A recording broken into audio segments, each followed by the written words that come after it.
Football ইতিহাসের অন্যতম শ্রেষ্ঠ জাদুকর এবং all time great Zinedine Zidane, যিনি নিজের খেলা দিয়ে একসময় বদলে দিয়েছিলেন ফ্রেঞ্চ ফুটবলের ভাগ্য।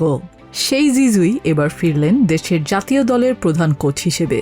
ফ্রান্স ফুটবল ফেডারেশন তার সাথে চুক্তি করেছে 4 বছরের, যা কার্যকর থাকবে 2030 বিশ্বকাপ পর্যন্ত। এ মেয়াদের অধীনে 2028 ইউরো, নেশনস লিগ এবং 2030 সালের বিশ্বকাপ বাছাই অভিযানে নেতৃত্ব দেবেন জিদান।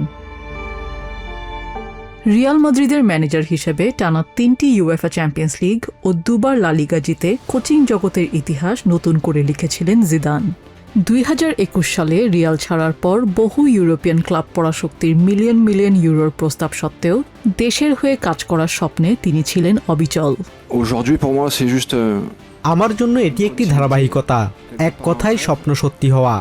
গত 4-5 বছরে আমি অনেক বড় ক্লাবের প্রস্তাব পেয়েও ফিরিয়ে দিয়েছি, কেবল ফ্রান্স জাতীয় দলের জন্য, কারণ আমার একমাত্র লক্ষ্যই ছিল ফ্রান্স জাতীয় দলের দায়িত্ব নেয়া। এটিই ছিল আমার লালিত স্বপ্ন। এই দলকে জেতানো এবং জয়ের ধারা বজায় রাখাই এখন আমার মূল চালিকা শক্তি। ফ্রেঞ্চ ফুটবলের স্বর্ণযুগ এসেছিল জিদানের পায়ের জাদুতে। 1998 সালের বিশ্বকাপ ফাইনালে ব্রাজিলের বিপক্ষে জোড়া গোল করে দেশকে প্রথম বিশ্বকাপ এনে দেয়া, 2000 সালের ইউরো জয়ের প্রধান রূপকার এবং ফ্রান্সের হয়ে 108 ম্যাচে 31 গোল করা এই ব্যালন ডি'অর জয়ী তারকা ফ্রেঞ্চদের কাছে এক জীবন্ত কিংবদন্তি। তবে জাতীয় দলে তার ক্যারিয়ারের পর্দা নেমেছিল এক নাটকীয় ও ট্র্যাজিক অধ্যায়ে।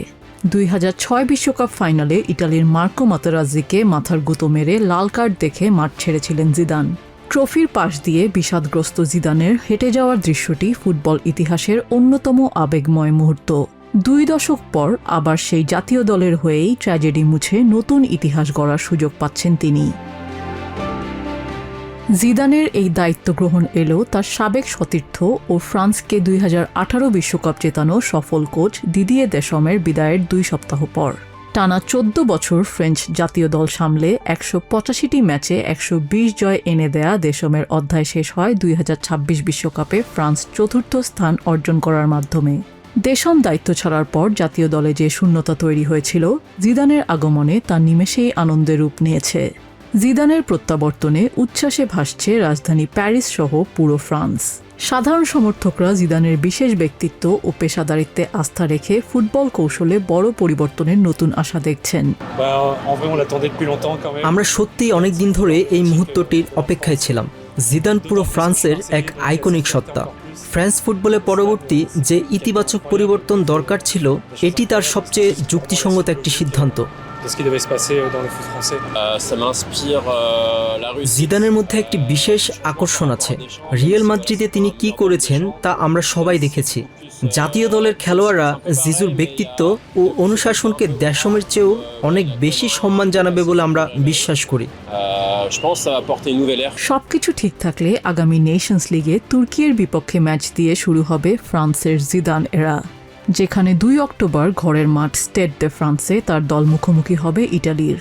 যে ইটালির বিপক্ষেই 2 দশক আগে খেলোয়াড় হিসেবে শেষ হয়েছিল জাতীয় দলের জার্সি গায়ে জিদানের মহাকাব্যিক পথ চলা।